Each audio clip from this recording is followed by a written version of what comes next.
നൂറുകണക്കിന് യുദ്ധവിമാനങ്ങൾ വരുന്നു. എങ്ങോട്ടാണ് എന്നതാണോ ചിന്തിക്കുന്നത്? നമ്മുടെ മണ്ണിലേക്ക് തന്നെ. അതെ, വമ്പൻ പദ്ധതിക്കാണ് രാജ്യം തിരികൊളുത്താൻ പോകുന്നത്. രാജ്യ പുരോഗതിക്കും രാജ്യത്തിൻ്റെ ശക്തി പല മടങ്ങ് വർദ്ധിപ്പിക്കുക എന്ന തലത്തിലുമുള്ള വമ്പൻ പദ്ധതികളാണ് 2026 നമ്മളെ കാത്തിരിക്കുന്നത്. വാർത്ത ഞാൻ വിശദമാക്കാം. പ്രിയ പ്രേക്ഷകർക്ക് പേജ് ഡോട്ടിലേക്ക് സ്വാഗതം. വളച്ചു കെട്ടുന്നില്ല, നേരെ വാർത്തയിലേക്ക് വരാം. നമ്മുടെ രാജ്യത്തിനകത്ത് വലിയ ചർച്ചകളാണ് നടക്കുന്നത്. എന്തിനാണെന്നല്ലേ പറഞ്ഞുതരാം. അതിനു മുമ്പായി ഇന്ത്യയിൽ നടക്കാനിരിക്കുന്ന ഒരു സംഭവത്തെക്കുറിച്ച് പറയാം. ആർട്ടിഫിഷ്യൽ ഇൻ്റലിജൻസ് ഉച്ചകോടിക്കായി French president Emmanuel Macron India സന്ദർശിക്കാൻ ഒരുങ്ങുന്നു എന്ന വലിയ വാർത്തയാണ് പുറത്തുവരുന്നത്. ഈ ഒരു കൂടിക്കാഴ്ചയ്ക്ക് മുന്നോടിയായി ഇന്ത്യയുടെ പ്രതിരോധ സംഭരണം കൂട്ടുക എന്ന ലക്ഷ്യത്തോടെയാണ് ഇപ്പോൾ രാജ്യത്തിനകത്ത് ചർച്ചകൾ പുരോഗമിച്ചുകൊണ്ടിരിക്കുന്നത്. ഇനി എന്തിനെക്കുറിച്ചാണ് ചർച്ച നടക്കുന്നത് എന്ന് പറയാം. റഫേൽ ജെറ്റുകളെ കുറിച്ചാണ് ചൂട് പിടിച്ച ചർച്ചകൾ അണിയറയിൽ ഒരുങ്ങുന്നത്. ഫ്രാൻസിൽ നിന്നും 114 റഫേൽ യുദ്ധവിമാനങ്ങൾ ഏറ്റെടുക്കുന്നത് പരിഗണനയിലുള്ള വിഷയങ്ങളിൽ ഒന്നാണ്. ഈ ഒരു നിർദ്ദേശം ഡിഫൻസ് അക്വിസിഷൻ കൗൺസിൽ അംഗീകരിച്ചു കഴിഞ്ഞാൽ അന്തിമ അംഗീകാരത്തിനു വേണ്ടി പ്രധാനമന്ത്രിയുടെ നേതൃത്വത്തിലുള്ള ക്യാബിനറ്റ് കമ്മിറ്റി ഓൺ സെക്യൂരിറ്റിയിലേക്ക് നീങ്ങും എന്നതാണ്. ഈ നീക്കങ്ങൾ നമ്മുടെ ഇന്ത്യൻ വ്യോമസേനയെ ആധുനികവൽക്കരിക്കുന്നതിൻ്റെ ഭാഗമായ വലിയ ചുവടുവയ്പായി തന്നെ കണക്കാക്കണം.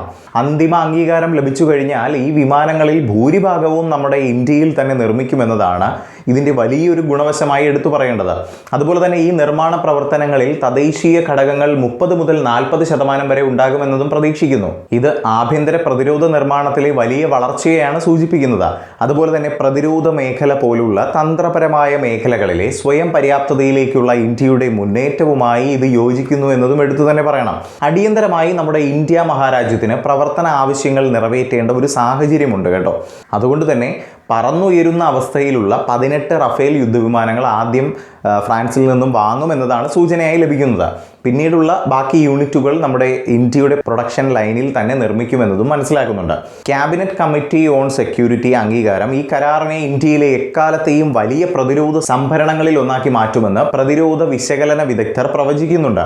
ഇത് രാജ്യത്തിൻ്റെ റഫാൽ യുദ്ധവിമാനങ്ങളുടെ ആകെ എണ്ണം 176 ഉയർത്തുമെന്നതാണ്. നിലവിൽ ഈ മൾട്ടി റോൾ യുദ്ധവിമാനങ്ങളിൽ 36 എണ്ണം IAF പ്രവർത്തിപ്പിക്കുന്നു. അതേസമയം ഇന്ത്യൻ നാവികസേന കഴിഞ്ഞ വർഷം 26 നാവിക വകഭേദങ്ങളും ഓർഡർ ചെയ്തിട്ടുണ്ട്. Brazil, Switzerland, Greece, Serbia, Spain, Finland തുടങ്ങിയ രാജ്യങ്ങളിൽ നിന്നുള്ള പ്രതിനിധികൾക്ക് ആതിഥേയത്വം വഹിക്കുന്ന AI ഉച്ചകോടി വളർന്നു വരുന്ന സാങ്കേതിക വിദ്യകളിൽ വളരുന്ന ആഗോള സഹകരണത്തിന് അടിവരയിടുന്നതാണ്.